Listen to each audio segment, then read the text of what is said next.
ദൂരദർശൻ്റെ വളരെ രസകരമായ ഒരു സംഭവം നടന്നു. അന്ന് ഈ LDFകാരുടെ ഒരു ബന്ദ് ആഹ്വാനം ചെയ്തിരുന്നു, ബന്ധോ ഹർത്താലോ വാട്ടവർ ഇറ്റ് ഈസ്. അപ്പോൾ ദൂരദർശൻ്റെ ഫ്രണ്ടിൽ ഒരു ഹെഡ് കോൺസ്റ്റബിൾ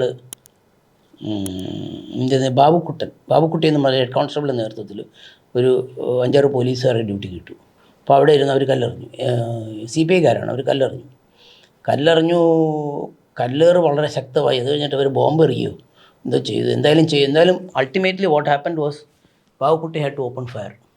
303 റൈഫിൾ എടുത്തിട്ട് ഇയാളൊന്ന് ഫയർ ചെയ്തപ്പോഴത്തേക്ക് ഇയാളുടെ നെറ്റി കൂടെ ബുള്ളറ്റ് കയറി അങ്ങ് പോയി. 303 റൈഫിളിന് അറിയാമല്ലോ, അതിന് ഓൾമോസ്റ്റ് ഒരു കിലോമീറ്റർ റേഞ്ചുള്ള സാധനം അത്. ആ 62 വാറിലൊക്കെ നമ്മൾ ഉപയോഗിച്ച സാധനമാണ് ഈ 303 റൈഫിൾ എന്ന് പറയുന്നത്. അപ്പോൾ അതിനെ സംബന്ധിച്ച് 2 വർഷമുണ്ടായി.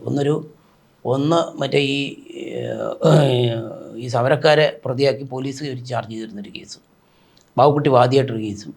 രണ്ടാമത് ഈ ബാബുക്കുട്ടിയെ പ്രതിയാക്കി ഒരു മർഡർ കേസും ചാർജ് ചെയ്തിരുന്നു. അത് പക്ഷേ പ്രൈവറ്റ് കംപ്ലയിൻ്റാണ്. ഇത് രണ്ടും കൂടെ കമ്മിറ്റ് ചെയ്ത് നമ്മുടെ ജസ്റ്റിസ് ശശിധരൻ നമ്പ്യാരുടെ അന്ന് അദ്ദേഹം ഇവിടുത്തെ അഡീഷണൽ ഡിസ്ട്രിക്ട് ജഡ്ജാണ്, അദ്ദേഹത്തിൻ്റെ ബെഞ്ചിൽ വന്നു. അപ്പോൾ അന്ന് ബാബുക്കുട്ടിയെ ഡിഫെൻഡ് ചെയ്തത് ഞാനല്ല. ബാബുക്കുട്ടി മർഡർ കേസിൽ പ്രതിയായിട്ട് വന്നു. ബാബുക്കുട്ടി ആ സമയത്ത് ഡിഫെൻഡ് ചെയ്തിരുന്നത് കുഞ്ഞിരാമ മേനോൻ സാറാണ്. ടുവേർഡ്സ് ദ ലാസ്റ്റ് ടൈം, അവസാന പീരീഡിലൊക്കെ മേനോൻ സാറാണ് ഡിഫെൻഡ് ചെയ്തത്. ഇനി കുഞ്ഞിരാമ മേനോൻ സാറാണെന്ന് തോന്നുന്നു. അദ്ദേഹം റേസ്ഡ് എ പോയിൻറ്റ്, ഒരു കേസും കൗണ്ടറുമാണ് ഈ മാറ്റർ. അപ്പോൾ കേസും കൗണ്ടറും ഒരേ കോടതി ഒരേ judge in quick succession on after another കേൾക്കണം. അതുകൊണ്ട് ട്രയൽ മുഴുക്കെ വിഷേറ്റ് ആയിട്ടെന്ന് പറഞ്ഞൊരു ആർഗ്യുമെൻറ്റ് വന്നു. That argument was accepted. എന്നിട്ട് തുളസിദാസ് ആ ജഡ്ജ്മെൻറ്റ് സെറ്റിസൈഡ് ചെയ്തിട്ട് റീട്രയൽ ഓർഡർ ചെയ്തു. അപ്പോൾ റീട്രയൽ ഓർഡർ ചെയ്തപ്പോഴത്തേക്ക് ഇതിൻ്റെ പൈസയൊന്നുമില്ല, അതെല്ലാം പോയി.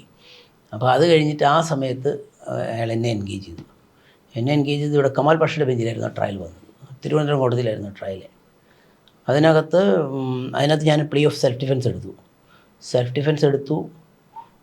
പ്ലീ of self defence was accepted. I was acquitted. Trial കോർട്ടിൽ തന്നെ അക്വിറ്റ് ചെയ്തു ബാബുക്കുട്ടി. അവസാനം ബാബുക്കുട്ടി സർക്കിൾ ഇൻസ്പെക്ടർ റാങ്കിൽ റിട്ടയർ ചെയ്തു. ഒരു വലിയ ടേണിംഗ് പോയിൻ്റ് ആയിരുന്നു. ഇപ്പോഴും അവരുടെ CPIക്കാരുടെ ഒരു ജയപ്രകാശ് സ്മാരകമൊക്കെ ഉണ്ട്. I was A defence lawyer in that case. മറക്കാൻ പറ്റാത്തൊരു സംഭവമാണ്. ബാബുക്കുട്ടി മരിച്ചുപോയി. ബാബുക്കുട്ടി സർവീസിൽ നിന്ന് റിട്ടയർ ചെയ്തു. ബാബുക്കുട്ടി ആ കേസിൽ സോൾ അക്യൂസ്ഡ് ആയിരുന്നു. ബാബുക്കുട്ടി മരിച്ചുപോയി.